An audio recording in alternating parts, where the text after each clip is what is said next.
வணக்கம். ராஜராஜ சோழன் டிவி நேயர்களுக்கு முத்தமிழ் வணக்கம். இந்த காணொளியில் நாம் காண்பது வாழப்பாடியினுடைய பேரரசர் திரு வாழப்பாடி ராமமூர்த்தி அவர்களை பற்றித்தான். அவர்கள் இந்த வாழப்பாடியில் கூத்தப்படையாச்சி, பாப்பம்மாள், பழனியம்மாள் இணையருக்கு மகனாக பிறந்தார். நீங்கள் இப்பொழுது காண்பது வாழப்பாடி அரசினர் ஆண்கள் மேல்நிலைப்பள்ளி. இந்த பள்ளியில் அடிநிலத்தை 1958 ஆரம்பிக்கும்போது இந்த பள்ளியினுடைய அடிநிலத்தை வாழப்பாடி ராமமூர்த்தி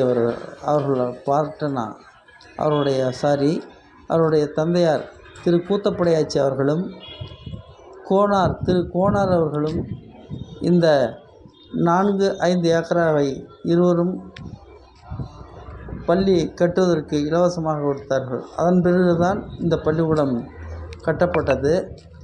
இந்த பள்ளியில் படித்த மாணவர்கள் பெரும் செல்வந்தர்களாக அரசாங்க பதவியில் உயர்ந்த இடத்திலும் இருக்கிறார்கள். யாரும் உள்ள விட மாட்டீங்களா? இது வாழப்பாடி ராமமூர்த்தி அவர்களின் சமாதி, பள்ளிப்படை என்று சொல்லக்கூடிய சமாதி. இது அவருடைய அந்த பள்ளிக்கூடம் அருகிலேயே அவருடைய நிலத்திலேயே அவருக்கு சமாதி அமைக்கப்பட்டிருக்கிறது. நீங்கள் காண்பது அந்த சமாதியினுடைய உள் தோற்றம்தான். மத்திய அமைச்சராகவும் பெட்ரோலியத்துறை அமைச்சராகவும் கிருஷ்ணகிரி தொகுதியில் 3 முறை காங்கிரஸ் கட்சியின் சார்பில் வேட்பாளராகவும் நின்று வெற்றி பெற்று டெல்லிக்கு போய் அவர் பல நன்மைகளை தமிழ் மக்களுக்கு செய்திருக்கிறார். இதோ அவர் மத்திய மந்திரியாக இருக்கும் துயில் கொண்ட இடம். வாழப்பாடி மத்திய பெட்ரோலியத்துறை மினிஸ்டராக அவர் இருக்கும்போது அவர் செஞ்ச சேவைகள் ஏராளம். நன்றியுள்ள தமிழர்கள் இன்றும் நினைத்து பார்க்கத்தான் செய்கிறார்கள். இதுதான் திரு வாழப்பாடி ராமமூர்த்தி அவர்கள் துயில் கொண்ட இடம். அவருடைய கடின உழைப்பே உயர்வு தரும் என்ற வாசகம் அவர் இதயத்தில் பொறிக்கப்பட்டிருக்கிறது. இது வாழப்பாடி பஸ் ஸ்டாண்ட் எதிரில் அவருடைய பங்களா இருக்கிறது. அந்த பங்களாவின் ஓரமாக இந்த சமாதி அமைந்திருக்கிறது. இரக்க குணமும்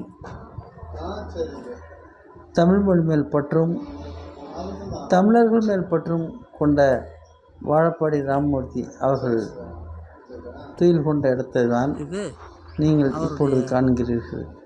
இவர் தான் இந்த சமாதியினுடைய வாட்ச்மேனாக ராமசாமி அவர் பணியாற்றி கொண்டிருக்கிறார்.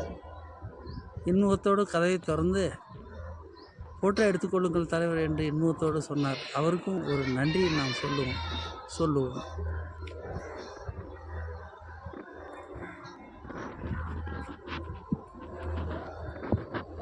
இதுதான் திரு வாழப்பாடி ராமமூர்த்தி அவர்கள் கீழ் கொண்ட பள்ளிப்படை என்று சொல்லக்கூடிய